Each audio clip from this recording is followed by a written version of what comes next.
后来乡亲啊，继续要来讲这个蝴蝶兰，是台湾真重要的外销的花蕊。中兴大学开发出兰花专用的快筛的晶片，30分钟内就会当知影这个兰花是毋是有喂到病毒，希望会当来提升台湾的兰花外销的竞争力。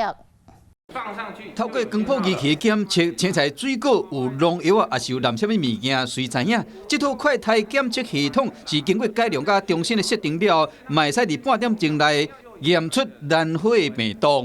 转换成条码以后呢，就好像那个验假钞一样啊，用这台机器一验，我们就可以知道它是什么病。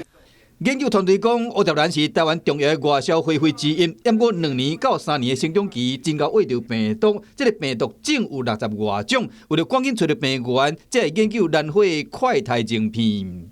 希望能够把智慧科技应用在我们农业的发展上面。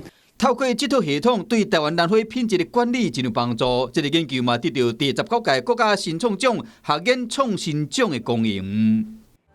我是吴一璇，想要收看最新第一手的讯息，赶快加入华视新闻 YouTube 频道，按赞，开启小铃铛，最专业的主播群说新闻给你听。